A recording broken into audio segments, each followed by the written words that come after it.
Hi, Ashley Shelton with the Power Coalition for Equity and Justice. I agree with Representative Jenkins. I think that this is a part of our democratic process. We've been doing voter registration in schools for as many years as I can think. I am like Rep Newell. I went to Baton Rouge High and had several opportunities to register to vote.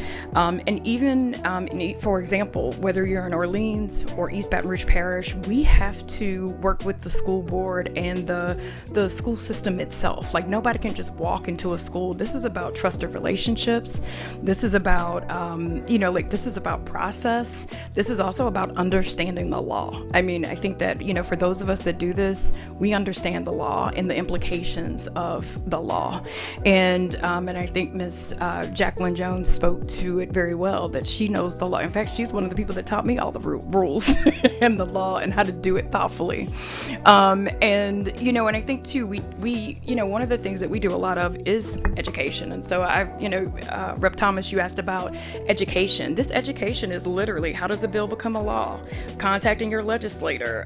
What are the standing committees? What does it look like to testify? I mean, so it's about, helping people engage in the process and actually walk in their agency as a voter. And also too, we know that people don't vote if they don't understand the process.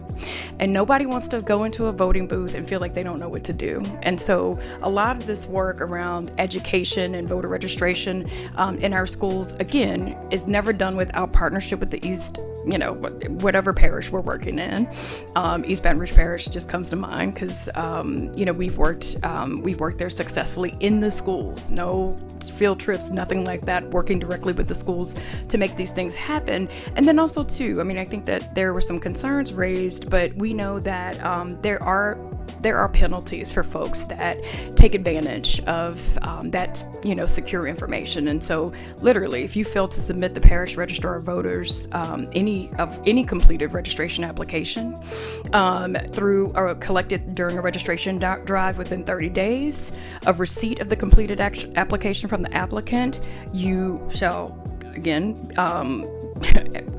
be penalized. Whoever violates any provision of the subsection A of this section shall be fined not more than $1,000 or be imprisoned for not more than 1 year or both.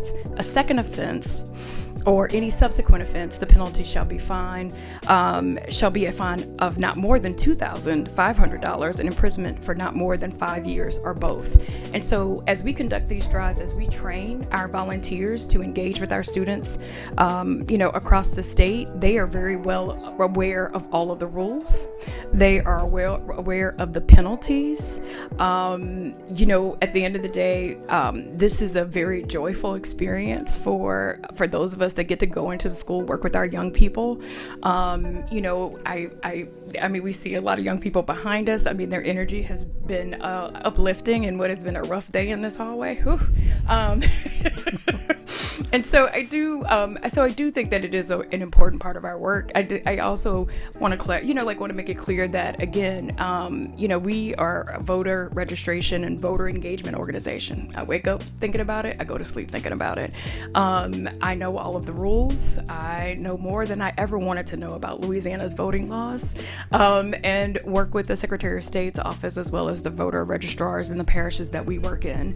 And so I just want to reiterate what Representative Jenkins said, which is that this is a normal process. We're just trying to make sure that we're not putting roadblocks in the way of the folks that do this every single day. And I do think that it's important. And there are some school districts where kids are not learning civics, and there are the realities of helping people actually engage in the process and actually learn what it means to be a voter and how to walk in that agency.